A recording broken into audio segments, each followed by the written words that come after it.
용왕의 딸, 8세 소녀의 성불. 불가능을 가능으로 만든 기적. 여러분은 혹시 상상해 보신 적 있으신가요? 깊고 깊은 바다 밑, 인간 세상과는 전혀 다른 신비로운 왕국이 존재한다는 것을 말입니다. 우리가 사는 땅 위의 세계는 눈에 보이는 전부가 아닙니다. 불교 경전에는 우리가 상상조차 하지 못하는 놀라운 세계들이 등장합니다. 하늘 위에는 도솔천이 있고 땅 아래에는 용궁이 있습니다. 특히 오늘 이야기할 용궁은 정말 신비로운 곳입니다. 수정처럼 맑은 물로 이루어진 궁전, 진주와 산호로 장식된 정원, 밤낮 없이 빛나는 보석들로 가득한 곳입니다. 그리고 그곳을 다스리는 위대한 용왕과 그의 가족들이 살고 있습니다. 오늘 들려드릴 이야기는 그 용궁에 살던 한 소녀의 이야기입니다. 겨우 8살밖에 안 된 어린 소녀였지만 그녀는 불교 역사상 가장 놀라운 기적을 일으켰습니다. 2500년이 지난 지금까지도 수많은 사람들에게 희망과 용기를 주는 이야기입니다. 이 이야기를 듣고 나면 여러분은 깨닫게 될 것입니다. 나이도 성별도 신분도 어떤 것도 진정한 깨달음 앞에서는 아무런 장애가 될 수 없다는 것을 말입니다. 아득한 옛날 석가모니 부처님께서 세상에 계실 때의 이야기입니다.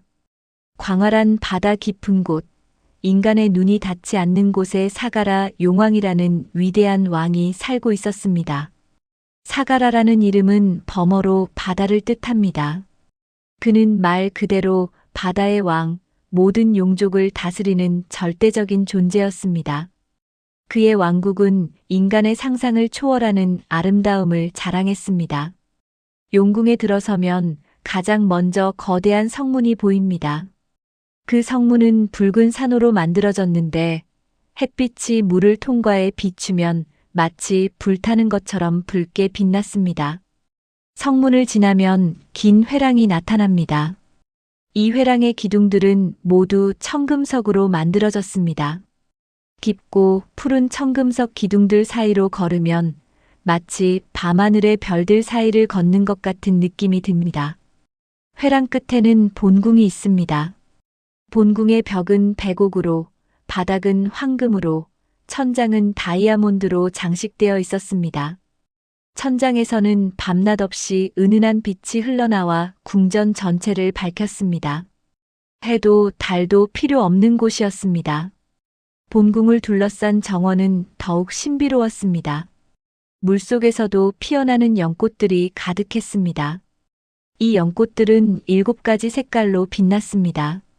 빨강, 주황, 노랑, 초록, 파랑, 남색, 보라의 빛을 동시에 내뿜었습니다. 정원 곳곳에는 산호나무들이 자라고 있었습니다. 이 산호나무들은 바람이 불 때마다 아름다운 선율을 냈습니다. 마치 천상의 음악이 연주되는 것 같았습니다. 연못에는 금붕어와 은붕어들이 헤엄쳤습니다. 이 물고기들은 보통 물고기가 아니었습니다. 그들은 전생에 선업을 쌓아 용궁에서 다시 태어난 존재들이었습니다. 사가라 용왕은 이 모든 것을 다스렸습니다. 그는 자비롭고 지혜로운 왕이었습니다. 백성들을 사랑했고 정의롭게 나라를 다스렸습니다. 그래서 용궁의 모든 백성들이 그를 존경하고 따랐습니다. 용왕에게는 왕비가 있었고 그들 사이에는 한 명의 딸이 있었습니다. 이름은 경전에 전해지지 않지만 사람들은 그녀를 용녀라고 불렀습니다. 용왕의 딸, 바다의 공주라는 뜻이었습니다. 용녀는 태어날 때부터 특별했습니다. 그녀가 태어난 날 용궁 전체에 오색 무지개가 걸렸다고 합니다. 모든 보석들이 평소보다 더 밝게 빛났고 산호나무들이 가장 아름다운 선율을 연주했습니다. 용녀가 자라면서 용왕과 왕비는 딸이 범상치 않다는 것을 알게 됐습니다. 일반적인 용족의 아이들과는 확연히 달랐습니다. 다른 아이들이 놀이에만 관심이 있을 때 용녀는 조용히 앉아 명상하는 것을 좋아했습니다. 다른 아이들이 보물을 갖고 싶어 할 때 용녀는 지혜를 얻고 싶어 했습니다. 그녀의 눈빛에는 깊은 무언가가 담겨 있었습니다. 마치 오랜 세월을 살아온 현자의 눈빛 같았습니다. 8살 소녀의 눈이라고 믿기 어려울 정도였습니다. 용녀가 5살이 되던 해, 용궁에 매우 특별한 손님이 찾아왔습니다. 바로 문수보살이었습니다. 문수보살은 부처님의 제자들 중에서도 지혜가 가장 뛰어난 분이셨습니다. 그는 오른손에 지혜의 검을, 왼손에 연꽃 위에 경전을 들고 계셨습니다. 지혜의 검으로 무명을 자르고 경전의 가르침으로 중생을 깨우치는 분이셨습니다. 문수보살이 용궁을 방문한 이유는 사가라 용왕과 그의 백성들에게 부처님의 가르침을 전하기 위함이었습니다. 부처님께서 특별히 그를 용궁으로 보내신 것이었습니다. 용왕은 크게 기뻐하며 문수보살을 환영했습니다. 최고의 예를 갖춰 맞이했고 가장 좋은 곳에 자리를 마련했습니다. 보살님, 저희에게 부처님의 가르침을 들려주십시오. 용왕이 공손히 청했습니다. 문수보살은 미소 지으며 고개를 끄덕였습니다. 그리고 법화경을 설하기 시작했습니다. 법화경은 부처님의 가르침 중에서도 가장 심오한 경전입니다. 모든 중생이 부처가 될 수 있다는 일승 사상을 담고 있습니다. 용궁의 모든 이들이 법당에 모여 귀 기울여 들었습니다. 용왕도 왕비도 신하들도 백성들도 모두 진지하게 들었습니다. 하지만 그 중에서도 가장 열심히 들은 이가 있었습니다. 바로 5살의 용녀였습니다. 용녀는 법당 한쪽 구석에 앉아 문수보살의 말씀을 한 글자도 놓치지 않으려는 듯 집중했습니다. 그녀의 눈은 빛났고 그녀의 귀는 활짝 열렸습니다. 그녀의 마음은 진리를 향해 완전히 열려 있었습니다. 문수보살이 모든 중생에게는 불성이 있다고 말했을 때 용녀의 눈에서 눈물이 흘렀습니다. 문수보살이 누구나 부처가 될 수 있다고 말했을 때 용녀는 깊은 전율을 느꼈습니다. 그것은 단순한 이해가 아니었습니다. 깊은 영혼의 울림이었습니다. 마치 오래전부터 알고 있던 진리를 다시 기억해내는 것 같았습니다. 문수보살이 하루의 설법을 마치고 나서 용녀는 그의 앞으로 다가갔습니다. 다른 사람들이 모두 돌아간 후 조용히 남아있다가 다가간 것이었습니다. 보살님, 5살 소녀의 맑은 목소리가 조용히 울려 퍼졌습니다. 문수보살은 명상에서 깨어나 용녀를 바라봤습니다. 그의 눈에 놀라움이 스쳤습니다. 이 어린 소녀의 눈빛이 범상치 않았기 때문입니다. 무엇이 궁금하냐? 저도 부처님의 제자가 되고 싶습니다. 용녀의 목소리는 떨렸지만 단호했습니다. 저도 부처님처럼 되고 싶습니다. 저도 모든 중생을 구하고 싶습니다. 문수보살은 용녀를 오래 바라봤습니다. 그는 수많은 중생을 만나봤지만 이런 간절함은 처음이었습니다. 특히 5살 어린아이에게서 이런 간절함을 보는 것은 전례가 없는 일이었습니다. 내 마음이 진심이냐? 예, 진심입니다. 수행의 길은 쉽지 않다. 많은 고통과 어려움이 있을 것이다. 두렵지 않습니다. 용녀의 대답은 확고했습니다. 문수보살은 미소 지었습니다. 이 어린 소녀가 전생에 얼마나 깊은 수행을 했는지 짐작할 수 있었습니다. 좋다. 내가 진심으로 원한다면 가르쳐 주마. 그날부터 용녀는 문수보살에게 정식으로 가르침을 받기 시작했습니다. 매일 아침 해가 뜨기 전 용녀는 일어나 명상을 했습니다. 그리고 문수보살이 머무는 곳으로 가서 가르침을 청했습니다. 문수보살은 용녀에게 사성제를 가르쳤습니다. 고통의 진리, 고통의 원인, 고통의 소멸, 고통을 소멸하는 길에 대해 가르쳤습니다. 5살 소녀가 이해하기에는 너무 어려운 내용이었습니다. 하지만 용녀는 이해했습니다. 한 번 들으면 100번 들은 것처럼 깨달았습니다. 문수보살은 팔정도를 가르쳤습니다. 바른 견해, 바른 생각, 바른 말, 바른 행동, 바른 생활, 바른 노력, 바른 마음 챙김, 바른 집중에 대해 가르쳤습니다. 용녀는 그것을 듣자마자 실천하기 시작했습니다. 말 한마디를 할 때도 바른 말인지 생각했고, 행동 하나를 할 때도 바른 행동인지 살폈습니다. 문수보살은 연기법을 가르쳤습니다. 모든 것은 인연으로 생겨나고 인연이 닿으면 사라진다는 진리를 가르쳤습니다. 용녀는 그 가르침을 듣고 눈물을 흘렸습니다.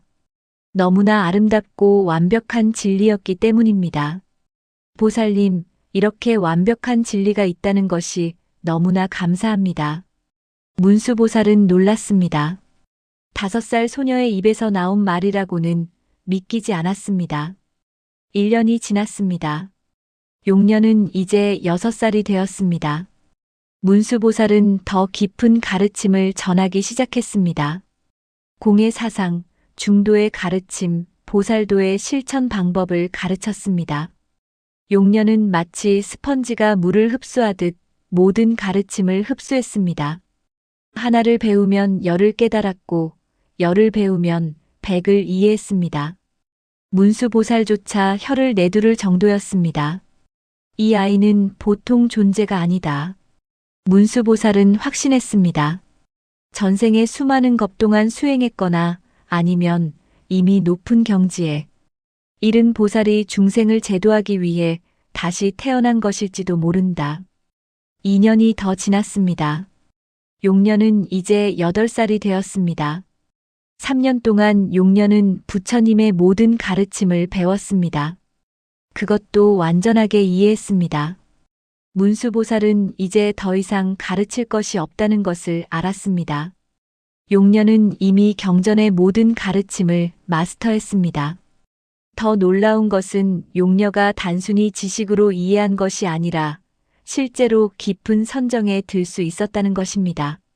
명상을 하면 몇 시간이고 움직이지 않고 깊은 산매에 들어갔습니다. 어느 날 문수보살에게 소식이 전해졌습니다. 부처님께서 영축산에서 법화경을 설하실 예정이라는 소식이었습니다. 나는 이제 용궁을 떠나 부처님께 돌아가야 한다. 문수보살이 용왕에게 말했습니다. 용왕은 아쉬워했지만 이해했습니다. 그리고 지난 3년 동안의 가르침에 깊이 감사드렸습니다. 그때 용녀가 앞으로 나섰습니다. 보살님, 저도 함께 가고 싶습니다. 용녀의 간청이 시작됐습니다. 부처님을 직접 뵙고 싶습니다. 그분의 가르침을 직접 듣고 싶습니다. 그분의 자비를 직접 느끼고 싶습니다. 문수보살은 잠시 망설였습니다. 용궁에서 인간 세상까지는 먼 여정이었습니다. 더구나 용녀는 아직 8살의 어린 소녀에 불과했습니다. 용궁을 떠나는 것은 쉬운 일이 아니다. 인간 세상은 우리와는 다른 곳이다. 두렵지 않습니다. 저는 부처님을 꼭 뵙고 싶습니다. 용녀의 눈빛이 너무나 간절했습니다. 문수보살은 그 눈빛을 보고 결심했습니다. 좋다. 함께 가자. 용녀는 기쁨에 들떠 아버지 용왕에게 허락을 구하러 갔습니다. 용왕은 딸의 결심을 듣고 복잡한 심정이 되었습니다. 자랑스러우면서도 걱정이 됐습니다. 너는 아직 어리다. 인간 세상은 위험한 곳이다. 아버지, 걱정하지 마세요. 저는 반드시 부처님의 가르침을 배워 돌아오겠습니다. 정말 가야겠느냐? 예, 이것이 제 운명입니다. 용왕은 딸의 단호한 눈빛을 보고 허락했습니다. 그는 딸이 범상한 존재가 아니라는 것을 알고 있었습니다. 가거라. 그리고 부처님의 가르침을 온 세상에 전하여라. 용왕은 딸에게 특별한 선물을 주었습니다. 바로 용궁의 가장 귀한 보물인 여의보주였습니다. 이 보주는 전 세계 모든 보물을 합친 것보다 더 귀한 것이었습니다. 원하는 것은 무엇이든 이루어지는 신비한 보석이었습니다. 이것을 가지고 가거라. 이것이 너를 지켜줄 것이다. 용녀는 보주를 목에 걸었습니다. 그리고 어머니 왕비에게도 작별 인사를 했습니다. 왕비는 눈물을 흘리며 딸을 껴안았습니다. 건강하게 잘 다녀오너라. 어머니는 항상 너를 위해 기도할게. 드디어 출발하는 날이 왔습니다. 용녀는 문수보살과 함께 용궁을 떠났습니다. 용왕과 왕비, 그리고 모든 신하들과 백성들이 그들을 배웅했습니다. 깊은 바다를 거슬러 올라가기 시작했습니다. 점점 빛이 밝아졌습니다. 수압이 낮아졌습니다. 마침내 수면 위로 올라왔습니다. 용녀는 처음으로 하늘을 봤습니다. 파란 하늘, 흰 구름, 빛나는 태양이 너무나 신기했습니다. 와, 이것이 하늘인가요? 용녀는 감탄했습니다. 해변에 도착했습니다. 용녀는 처음으로 땅을 밟았습니다. 모래의 감촉, 바람의 느낌, 풀의 향기가 모두 새로웠습니다. 자, 이제 영축산으로 가자. 문수보살이 말했습니다. 그들은 긴 여행을 시작했습니다. 산을 넘고 강을 건너 마침내 영축산에 도착했습니다. 영축산은 부처님께서 자주 설법하시는 신성한 곳이었습니다. 산 전체가 영적인 기운으로 가득했습니다. 산을 오르는 동안 용녀는 가슴이 두근거렸습니다. 드디어 부처님을 뵐 수 있다는 설렘이었습니다. 산 중턱에 큰 법당이 있었습니다. 그곳에서 부처님께서는 수많은 제자들과 보살들 앞에서 법화경을 설하고 계셨습니다. 법당에는 수천 명의 사람들이 모여 있었습니다. 부처님의 직계 제자들인 10대 제자들도 모두 와 있었습니다. 지혜제일 사리불 존자, 신통제일 목걸련 존자, 두타제일 가섭 존자, 천안제일, 아나율 존자 등 위대한 제자들이 모두 자리하고 있었습니다. 문수보살이 용녀를 데리고 법당에 들어갔습니다. 부처님, 제가 용궁에서 특별한 제자를 데려왔습니다. 문수보살의 말에 법당에 있던 모든 사람들의 시선이 용녀에게 쏠렸습니다. 사람들은 수군거리기 시작했습니다.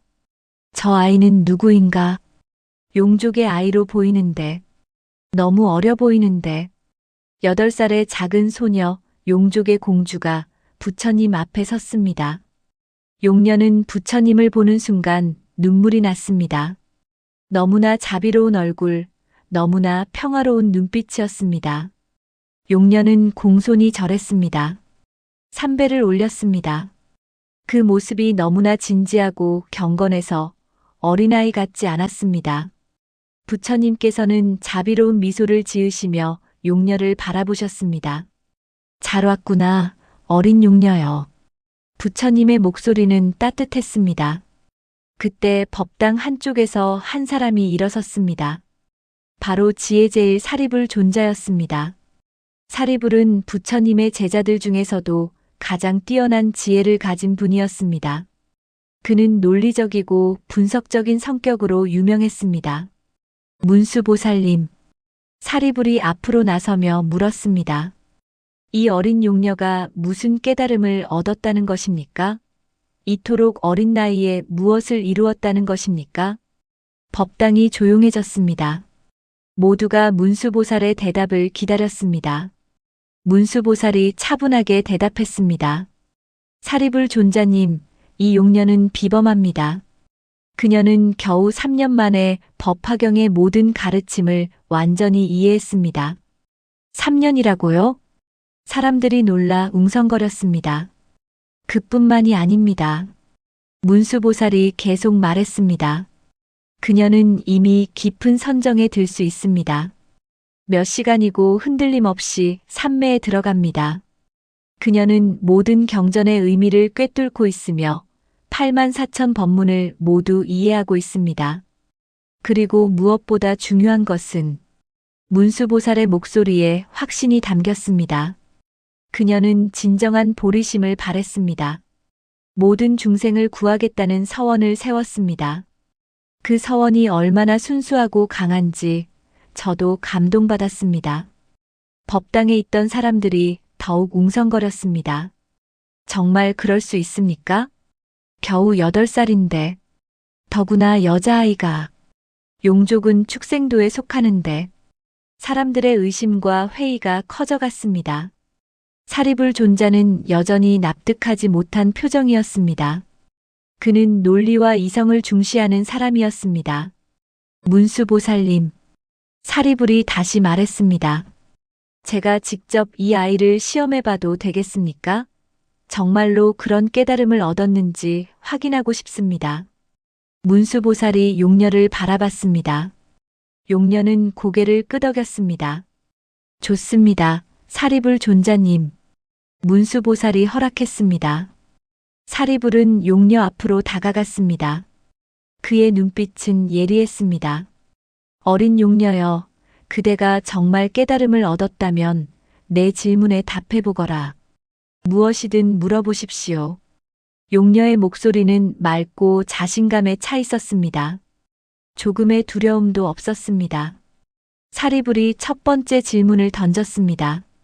부처가 되려면 어떻게 해야 하는가? 사마승 직업 동안 수행해야 합니다. 용녀가 대답했습니다. 맞다. 사리불이 고개를 끄덕였습니다. 그렇다면 사마승 직업이 얼마나 긴 시간인지 아느냐? 셀 수 없이 긴 시간입니다. 먼지 하나를 1000년에 하나씩 옮겨서 수미산을 다 옮길 시간보다 더 긴 시간입니다. 그렇다. 사리불이 다시 물었습니다. 그런데 그대는 겨우 8살이다. 아무리 총명하고 지혜롭다 해도 어떻게 사마승 직업의 수행을 대신할 수 있겠는가? 법당이 조용해졌습니다. 모두가 용녀의 대답을 기다렸습니다. 용녀는 잠시 침묵했습니다. 그리고 천천히 입을 열었습니다. 존자님, 한 가지 여쭙겠습니다. 말해보거라. 깨달음에 시간이 필요하다고 생각하십니까?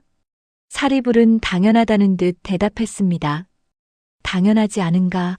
모든 부처님께서 무량겁 동안 수행하셨다. 그렇습니다. 용녀가 말했습니다. 하지만 그것은 방법일 뿐입니다. 목적이 아닙니다.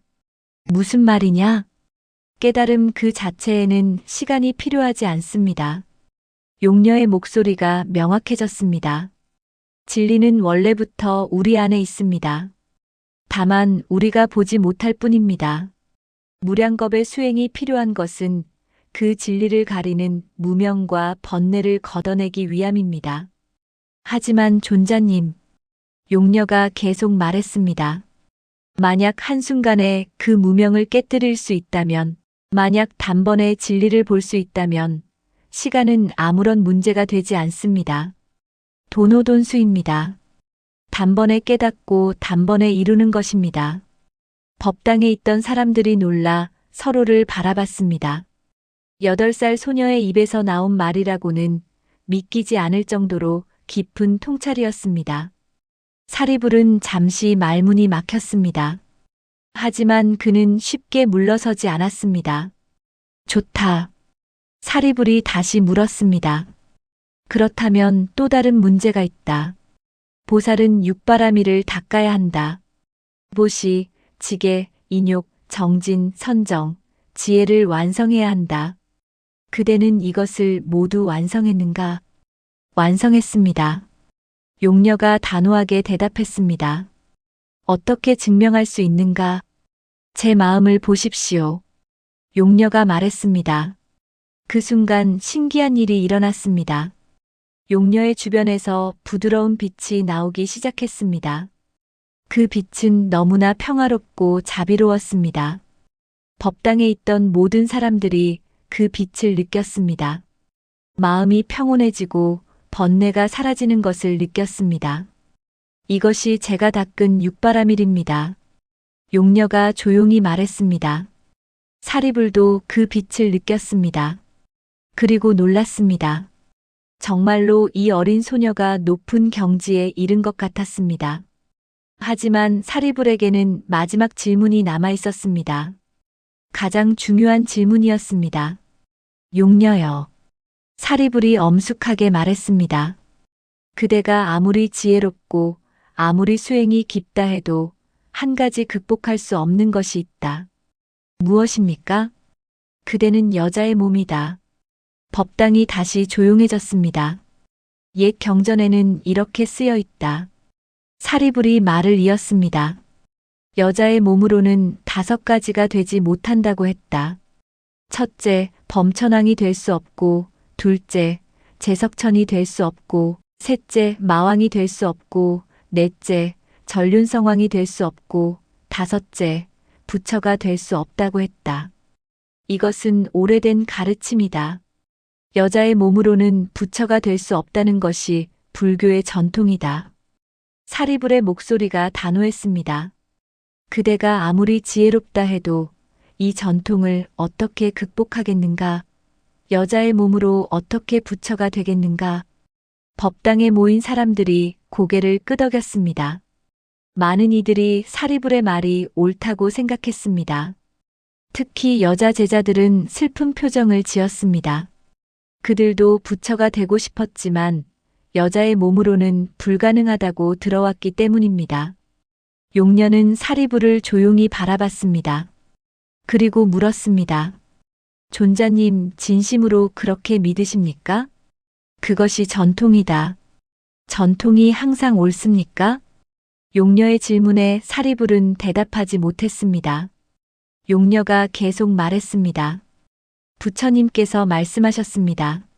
모든 중생에게는 불성이 있다고 하셨습니다. 남자든 여자든 어른이든 아이든 인간이든 용족이든 모두에게 부처가 될 씨앗이 있다고 하셨습니다. 그것과 여자가 부처가 될 수 없다는 것은 다른 문제다. 아닙니다. 용녀가 단호하게 말했습니다. 만약 불성이 정말 모든 중생 안에 있다면 그것은 성별을 가리지 않습니다. 불성의 남자 불성과 여자 불성이 따로 있습니까? 사리불은 대답하지 못했습니다. 존자님, 용녀가 말했습니다. 지금 제가 증명해 보이겠습니다. 여자의 몸으로도 부처가 될 수 있다는 것을, 그리고 그것이 얼마나 빠르게 일어날 수 있는지 보여드리겠습니다. 용녀는 자신의 목에 걸려있던 여의보주를 꺼냈습니다. 그 보주는 눈부시게 빛났습니다. 7가지 색깔의 빛을 동시에 내뿜었습니다. 그것은 용궁의 가장 귀한 보물이었습니다. 전 세계 모든 보물을 합친 것보다 더 귀한 것이었습니다. 용녀는 그 보주를 부처님께 공손히 바쳤습니다. 부처님, 이 보주를 받아주십시오. 부처님께서는 자비로운 미소를 지으시며 그것을 받으셨습니다. 용녀가 사리불을 향해 물었습니다. 존자님, 제가 부처님께 보주를 드리는 것이 빨랐습니까? 느렸습니까? 사리불이 대답했습니다. 매우 빨랐다. 순식간이었다. 그렇다면 이제 보십시오. 용녀가 말했습니다.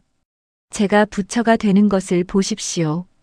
그것은 보주를 바치는 것보다 더 빠를 것입니다. 바로 그 순간이었습니다. 용녀의 몸에서 찬란한 빛이 뿜어져 나오기 시작했습니다. 황금빛 빗줄기가 그녀를 감쌌습니다. 빛은 점점 강해졌고 마침내 태양처럼 밝아졌습니다. 법당에 있던 모든 사람들이 그 빛에 눈을 가렸습니다. 빛 속에서 용녀의 모습이 변하기 시작했습니다. 여자의 몸이 남자의 몸으로 변했습니다. 어린 소녀의 모습에서 위엄 있는 보살의 모습으로 변했습니다. 그리고 다시 한 번 더 강렬한 빛이 터져 나왔습니다. 이번에는 온 우주를 가득 채울 정도로 찬란한 빛이었습니다. 하늘과 땅이 진동했습니다. 모든 존재가 그 빛을 느꼈습니다. 빛이 서서히 걷히기 시작했습니다. 그리고 그곳에는 완전한 깨달음을 얻은 부처님의 모습이 서 계셨습니다. 30 이상을 갖추신 완벽한 부처님이었습니다. 정수리의 6개, 미간의 100호, 금빛 피부, 단정한 얼굴, 모든 것이 완벽했습니다. 80종호도 모두 갖추고 계셨습니다. 법당에 있던 모든 사람들이 놀라 입을 다물지 못했습니다. 사리불은 믿을 수 없다는 표정으로 그 모습을 바라봤습니다. 이럴 수가. 정말로. 순식간에 다른 제자들도 놀라움을 감추지 못했습니다. 여자의 몸으로 겨우 8살이 순간에 부처가. 여자 제자들은 눈물을 흘리기 시작했습니다. 희망의 눈물이었습니다. 용녀는 부처가 되어 법당에 모인 모든 이들에게 말씀하셨습니다. 여러분 보셨습니까? 나는 여자의 몸이었지만 부처가 되었습니다. 나는 겨우 8살이었지만 무량겁의 수행을 완성했습니다. 나는 용족이었지만 최고의 깨달음을 얻었습니다. 이것이 무엇을 의미합니까? 용녀 부처님의 목소리가 온 법당에 울려 퍼졌습니다. 깨달음에는 어떤 장애도 없다는 것입니다. 나이도 성별도 신분도 종족도 과거도 어떤 것도 진정한 깨달음의 장애가 될 수 없습니다. 문제는 외적 조건이 아닙니다. 문제는 우리의 마음입니다. 마음이 깨어 있다면 순간에도 영겁의 수행을 완성할 수 있습니다. 마음이 진리를 향해 열려 있다면 어떤 몸을 가졌든 부처가 될 수 있습니다. 마음이 모든 중생을 향한 자비로 가득하다면 즉시 보살이 될 수 있습니다. 용녀 부처님의 말씀이 끝나자 법당에 모인 모든 이들이 깊은 감동에 젖었습니다. 많은 사람들이 눈물을 흘렸습니다. 사리불 존자는 부처님 앞에 엎드려 절했습니다. 부처님, 제가 어리석었습니다. 저는 겉모습만 보고 판단했습니다. 저는 전통과 관습에 얽매여 진리를 보지 못했습니다. 부처님께서 자비롭게 말씀하셨습니다. 사리불아, 이것이 바로 법화경의 핵심이다. 모든 중생에게는 불성이 있다. 그 불성에는 차별이 없다. 남자의 불성과 여자의 불성이 다르지 않다. 어른의 불성과 아이의 불성이 다르지 않다. 인간의 불성과 용족의 불성이 다르지 않다. 불성은 하나다. 그것은 모든 존재 안에 똑같이 존재한다. 부처님의 말씀을 듣고 그날 법회에 모인 수천 명의 사람들 중 무수히 많은 이들이 깨달음을 얻었습니다. 특히 여자 제자들이 큰 깨달음을 얻었습니다. 그들은 이제 알았습니다. 자신들도 부처가 될 수 있다는 것을, 성별은 장애가 아니라는 것을, 마음만 깨어 있다면 누구나 할 수 있다는 것을. 용녀 부처님은 잠시 그 모습을 보이신 후 남쪽 무구세계로 떠나가셨습니다. 그곳에서 무수한 중생들을 제도하기 위함이었습니다. 법당에는 깊은 여운이 남았습니다. 그날 이후 용녀의 이야기는 1000년, 2000년이 넘는 세월 동안 전해져 내려왔습니다. 수많은 여성 수행자들이 용녀를 보며 희망을 얻었습니다. 나도 할 수 있다. 나도 깨달을 수 있다. 나도 부처가 될 수 있다. 용녀는 단순히 한 사람의 성불 사례가 아니었습니다. 그녀는 모든 차별과 편견을 깨뜨린 상징이었습니다. 그녀는 불가능을 가능으로 만든 증거였습니다. 여러분, 오늘 이 이야기를 듣고 무엇을 느끼셨습니까? 혹시 이런 생각을 하고 계신 건 아닌가요? 나는 너무 늦었어. 나는 조건이 안 돼. 나는 자격이 없어. 나는 능력이 부족해. 만약 그런 생각을 하고 계신다면 용녀의 이야기를 기억하십시오. 8살 소녀가 해낸 일입니다. 더구나 그 시대에 가장 차별받던 존재가 해낸 일입니다. 여자의 몸으로 당시 사회에서 절대 불가능하다고 여겨지던 일을 해낸 것입니다. 그것도 순식간의 말입니다. 용녀가 특별해서가 아닙니다. 용녀도 우리와 같은 존재였습니다. 다만 한 가지가 달랐습니다. 그녀는 자신을 제한하지 않았습니다. 자신 안에 있는 무한한 가능성을 믿었습니다. 그리고 그 믿음이 기적을 만들어냈습니다. 여러분 안에도 똑같은 가능성이 있습니다. 여러분 안에도 완전한 지혜가 있습니다. 완전한 자비가 있습니다. 완전한 능력이 있습니다. 다만 그것을 믿지 못하고 있을 뿐입니다. 오늘부터 용녀처럼 생각하십시오. 나도 할 수 있다. 내 안에는 무한한 가능성이 있다. 나이도 성별도 환경도 과거도 나를 제한할 수 없다. 이렇게 생각하는 순간부터 변화가 시작됩니다. 용녀가 보주를 바친 것처럼 여러분도 무언가를 내려놓으십시오. 나는 안 되라는 생각을, 나는 부족하다는 믿음을, 나는 자격이 없다는 두려움을 모두 내려놓으십시오. 그리고 받아들이십시오. 나는 본래 완전하다. 나 안에는 부처의 씨앗이 있다. 나도 무한한 가능성을 가진 존재다. 이 진리를 받아들이는 순간 여러분도 변화할 수 있습니다. 8세 소녀가 2500년 전에 증명해 보인 진리입니다. 깨달음에는 장애가 없습니다. 당신도 할 수 있습니다. 지금 이 순간부터 시작하십시오.